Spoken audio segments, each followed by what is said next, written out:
आज के वीडियो में हम गवर्नमेंट का बजट देखने वाले हैं, स्पेसिफिकली जून 2025 तक का, तो फिस्कल ईयर FY26 का।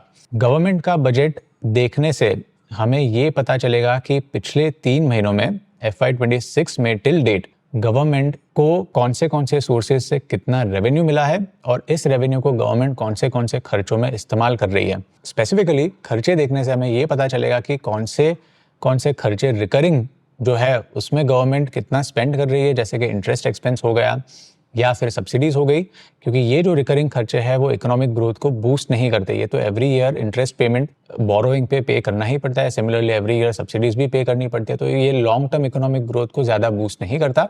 लेकिन उसके सामने हम ये देखेंगे कि गवर्नमेंट कैपिटल एक्सपेंडिचर कितना कर रही है, और कैपिटल एक्सपेंडिचर अगर ज़्यादा हुआ तो ये जॉब्स क्रिएट कर सकती है और आगे जाके इकोनॉमिक ग्रोथ भी बूस्ट कर सकते हैं, क्योंकि ये लॉन्ग टर्म खर्चा होता है।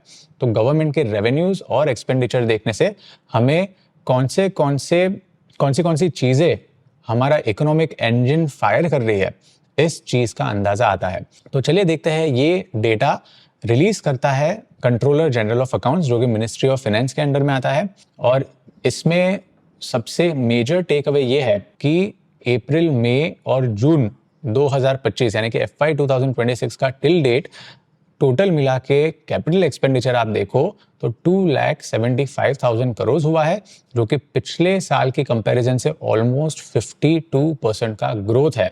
तो ग्लोबल टेंशंस और जियोपॉलिटिकल कॉन्फ्लिक्ट्स चल रही है, इसमें ये एक सिल्वर लाइनिंग है कि गवर्नमेंट यानी कि पब्लिक इन्वेस्टमेंट जो है इसने हमारे इकोनॉमिक ग्रोथ को बरकरार रखा है। लेकिन ये जो कैपिटल एक्सपेंडिचर है 2,75,000 करोड़, वो कहाँ से आया?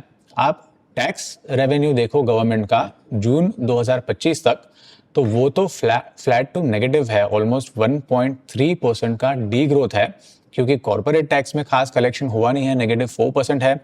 नॉन कॉर्पोरेट टैक्स फ्लैट है, चाहे इनकम टैक्स ले लो या GST ले लो। ओवरऑल सिक्योरिटीज ट्रांजैक्शन टैक्स में 7% ग्रोथ है, लेकिन सिक्योरिटीज ट्रांजैक्शन टैक्स ज़्यादा है नहीं, वो कंप्राइज नहीं करता ज़्यादा ओवरऑल टैक्स रेवेन्यू में। तो टोटल टैक्स रेवेन्यू तो -1.3% है उसका कलेक्शन।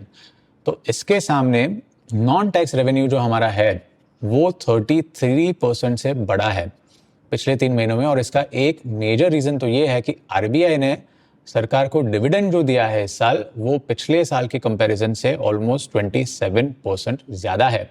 पिछले साल RBI ने 2,11,000 करोड़ का डिविडेंड दिया था, इस साल RBI ने 2,69,000 करोड़ का डिविडेंड गवर्नमेंट को दिया है। तो इससे हमारा नॉन टैक्स रेवेन्यू बूस्ट हो गया है, जो कि यूज़ होता है हमारे एक्सपेंडिचर को फंड करने में। एक्सपेंडिचर में आप देखो तो रेवेन्यू एक्सपेंडिचर, जिसमें इंटरेस्ट एक्सपेंस और सब्सिडीज आती है, वो 20% से बड़ा है। और रेवेन्यू एक्सपेंडिचर में भी यूरिया सब्सिडी ज़्यादा बड़ी है, फूड सब्सिडी कम बड़ी है। इनफैक्ट फूड सब्सिडी में तो डी ग्रोथ है। और उसके सामने कैपिटल एक्सपेंडिचर आप देखो तो ऑलमोस्ट 52% बड़ा है।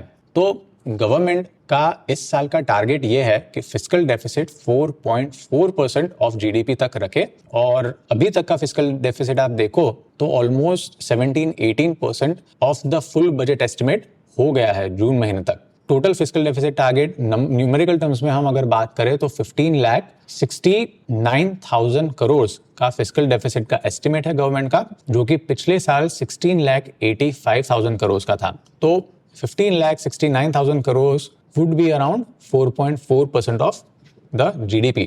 तो गवर्नमेंट का ओवरऑल मास्टर प्लान ये लग रहा है कि गवर्नमेंट इकोनॉमी स्लोडाउन जो अभी चल रहा है उसको स्टेबलाइज करने के लिए, उसको शायद रिवाइव करने के लिए गवर्नमेंट पब्लिक इन्वेस्टमेंट बढ़ाना चाहती है, क्योंकि लास्ट ईयर इलेक्शंस के होते हुए पब्लिक इन्वेस्टमेंट बढ़ा नहीं था। गवर्नमेंट एक्सपेंडिचर जो है कैपिटल एक्सपेंडिचर स्पेसिफिकली, उसमें डीग्रोथ हुई थी। तो इस साल ये सिनेरियो चेंज हो गया है, गवर्नमेंट कैपिटल एक्सपेंडिचर बढ़ा रही है और साथ ही साथ गवर्नमेंट अपना फिस्कल डेफिसिट यानी कि एक्सपेंडिचर माइनस रेवेन्यूज उसको भी कंट्रोल में रखने का ट्राई कर रही है, क्योंकि नेचुरली अगर फिस्कल डेफिसिट कंट्रोल में रहा तो हमारी मार्केट से बोरोइंग जो है वो कंट्रोल में रहेगी। अगर मार्केट से गवर्नमेंट कम बोरो करेगी तो इंटरेस्ट रेट्स पे अपवर्ड प्रेशर कम पड़ेगा।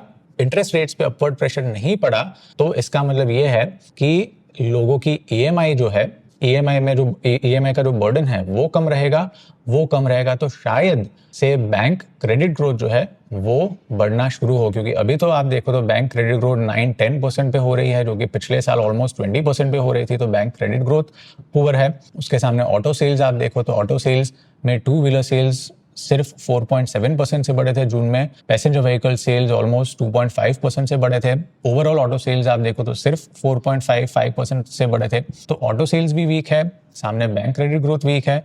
इंडेक्स ऑफ इंडस्ट्रियल प्रोडक्शन देखो आप, जो कि इंडस्ट्रियल प्रोडक्शन का प्रतीक है, वो भी सिर्फ जून में 1.5% से बढ़ा था। एक्सपोर्ट्स हमारे देखो जून 2025 में तो सिर्फ 0.02% नेगेटिव, यानी कि डी ग्रोथ हुआ था, फ्लैट था एक्सपोर्ट बेसिकली जून 2025 में। और टैरिफ अब यूएस प्रेसिडेंट ने बढ़ा दिए है, ऑलमोस्ट 50% कर दिए हैं। तो इससे हमारे एक्सपोर्ट्स जो यूनाइटेड स्टेट्स को जाते थे ओवरऑल 23%, हमारे एक्सपोर्ट्स के ऑलमोस्ट 23% जो है वो यूनाइटेड स्टेट्स को होते थे एक्सपोर्ट्स। तो ये इस पे शॉर्ट टर्म में काफ़ी मार पड़ेगा, तो एक्सपोर्ट्स भी वीक हो सकते हैं हमारे। तो इकोनॉमी में काफ़ी सारे नेगेटिव साइंस है, लेकिन इसमें गवर्नमेंट का मास्टर प्लान ये है कि कैपिटल एक्सपेंडिचर एटलीस्ट स्ट्रॉन्ग रखे, तो ये ग्रेजुअली ही सही लेकिन इकोनॉमिक ग्रोथ को स्टेबलाइज कर सकती है और होपफुली रिवाइव कर सकती है। तो ये हो गई कैपिटल एक्सपेंडिचर की बात। दूसरी चीज ये है कि कैपिटल एक्सपेंडिचर का Q4 ऑफ FY25 में देखो, यानी जनवरी, फरवरी, मार्च महीने में, तो भी उसमें हमारी जीडीपी 7.4% से ग्रो हुई थी। और ये इसलिए क्योंकि उसमें ग्रोस फिक्स्ड कैपिटल फॉर्मेशन, जिसमें प्राइवेट और गवर्नमेंट केपेक्स दोनों होता है, वो ऑलमोस्ट 9.4% से ग्रो हुआ था। तो क्योंकि गवर्नमेंट ने जनवरी, फरवरी, मार्च में भी कैपिटल एक्सपेंडिचर करना शुरू कर दिया था, जो 9.4% से ग्रो हुआ था, तो इसने हमारी जीडीपी ग्रोथ 7.4% कर दी थी। तो जहां प्राइवेट इन्वेस्टमेंट वीक है, जहां कंजम्पशन वीक है, वहां इन्वेस्टमेंट लेड रिकवरी करना बहुत जरूरी है, जो गवर्नमेंट कर रही है हाल ही में। ये जो हमारी इकोनॉमिक ग्रोथ रिवाइव कर रही है वो इन्वेस्टमेंट लेड है, ना ही डिमांड लेड। डिमांड वीक है, हालांकि कुछ ग्रीन शूट्स है डिमांड में, जो हम डिस्कस करेंगे आगे जाके। लेकिन सबसे पहले हम डिस्कस कर लेते हैं इंडेक्स ऑफ इंडस्ट्रियल प्रोडक्शन। अब जैसे मैंने पहले बात किया कि इंडेक्स ऑफ इंडस्ट्रियल प्रोडक्शन जो है वो जून महीने में 1.5% से ग्रो हुआ, जो कि मई महीने में 1.2% से ग्रो हुआ था। तो मॉडेस्टली बेटर नंबर है जून 2025 में। लेकिन जून 2024 में आप देखो तो यही नंबर 4.9% से ग्रो हुआ था। तो IIP index of industrial production में थोड़ा सा ग्रोथ है, लेकिन इतना शार्प ग्रोथ नहीं है जो कि हम डिजायर करेंगे। अब इंडेक्स ऑफ इंडस्ट्रियल प्रोडक्शन में 3 मेजर सेक्टर्स आते हैं। एक तो है माइनिंग, दूसरा है मैन्युफैक्चरिंग और तीसरा है इलेक्ट्रिसिटी। और इसमें भी मैन्युफैक्चरिंग जो है वो 77% कंट्रीब्यूट करता है आईआईपी के ओवरऑल नंबर में। और पॉजिटिव न्यूज ये है कि मैन्युफैक्चरिंग का ग्रोथ 3.9% से हुआ है जून 2025 में, जो कि पिछले साल के कंपैरिजन से बेटर नंबर है। पिछले साल 3.5% से ग्रो हुआ था। और इसमें माइनिंग नेगेटिव ग्रोथ है 9% और इलेक्ट्रिसिटी भी 2.6% से डीग्रो हुआ था। तो मैन्युफैक्चरिंग ने आईआईपी नंबर को बूस्ट किया है। और ये मैन्युफैक्चरिंग में ग्रोथ क्यों हुई है? ये भी हो सकता है क्योंकि गवर्नमेंट पब्लिक इन्वेस्टमेंट जो है, यानी कि कैपिटल एक्सपेंडिचर जो है, वो पिछले 3 महीने में बढ़ा रही है। अब गवर्नमेंट जब कैपिटल एक्सपेंडिचर करेगी तो नेचुरली मैन्युफैक्चरिंग सेक्टर जो है, जो कि metals, so for instance manufacturing में 3 ऐसे इंडस्ट्रीज है कि जो शार्पली ग्रो हुए हैं। एक तो है बेसिक मेटल्स। बेसिक मेटल्स में स्टील के पाइप्स आ गए, हॉट रोल्ड कॉइल स्टील जो है वो आ गया। तो बेसिक मेटल्स आ गए, फैब्रिकेटेड मेटल्स आ गया, जो टावर्स कंस्ट्रक्ट करने में जो स्केलेटन यूज होता है, फैब्रिकेटेड मेटल का होता है, स्टील का होता है, तो वो भी उसमें आ गया। तो बेसिक मेटल्स, फैब्रिकेटेड मेटल्स, और थर्ड है कोक प्रोडक्शन और रिफाइंड फ्यूल्स का प्रोडक्शन। ये 3 इंडस्ट्री ग्रुप्स जो है मैन्युफैक्चरिंग के अंडर में, ये बहुत शार्पली ग्रो हुआ है। तो ये 3 जो है ये कंस्ट्रक्शन में और इंफ्रास्ट्रक्चर में यूज होते हैं। तो पहले हमने देखा कि गवर्नमेंट ने कैपिटल एक्सपेंडिचर बढ़ाया है शार्पली, इसकी वजह से मैन्युफैक्चरिंग सेक्टर जो है वो बूस्ट हुआ है, जो कि आईआईपी के नंबर में हमें दिख रहा है कि ऑलमोस्ट 4% से ग्रो हुआ है मैन्युफैक्चरिंग। अब यूज्ड बेस्ड क्लासिफिकेशन की अगर हम बात करें, यानी कि कौन सी जो इंडस्ट्रीज का एंड यूसेज है, इंडस्ट्रियल प्रोडक्ट्स का जो एंड यूसेज है, उसके हिसाब से अगर हम बात करें तो वो भी हमें कुछ इंपॉर्टेंट संकेत देते हैं इकोनॉमी के बारे में। फॉर इंस्टेंस आप प्राइमरी गुड्स देखो तो उसमें डी ग्रोथ है -3% का। प्राइमरी गुड्स यानी कि coal, crude oil, natural gas, electricity, ये सारे प्राइमरी गुड्स में आ गए, उसमें -3% ग्रोथ है। लेकिन कैपिटल गुड्स में, जिसमें मशीनरी, ट्रांसफॉर्मर्स, बॉयलर्स आ गए, कैपिटल गुड्स में 3.5% का ग्रोथ है। इंटरमीडिएट गुड्स जिसमें केमिकल्स आ गए या सिंथेटिक फाइबर्स आ गए, 5% का ग्रोथ है। इंफ्रास्ट्रक्चर एंड कंस्ट्रक्शन में आप देखो, जिसमें सीमेंट और स्टील आता है, तो उसमें 7.2% का ग्रोथ है। अगेन ये को रिलेट करता है हमारे कैपिटल एक्सपेंडिचर के डेटा से कि गवर्नमेंट ने कैपिटल एक्सपेंडिचर बढ़ाया है, तो ये चीज दिख रही है इंफ्रास्ट्रक्चर एंड कंस्ट्रक्शन में भी, जो कि 7.2% से बढ़ा है। सो अगेन रिमेंबर कि ये रिकवरी जो है वो इन्वेस्टमेंट लेड रिकवरी है, ना ही डिमांड लेड। ये क्यों मैं बोल रहा हूँ? वेल, क्योंकि आप कंज्यूमर ड्यूरेबल्स का भी ग्रोथ देखो तो कंज्यूमर ड्यूरेबल्स में सिर्फ 3% का ग्रोथ है, और कंज्यूमर नॉन ड्यूरेबल्स में देखो, जिसमें कि एफएमसीजी प्रोडक्ट्स आ गए या टॉयलेटरीज आ गई, उसमें -0.4% का ग्रोथ है। तो कंज्यूमर नॉन ड्यूरेबल जिसमें कि एफएमसीजी आ गई, उसमें ईयर ऑन ईयर आप देखो तो डी ग्रोथ है।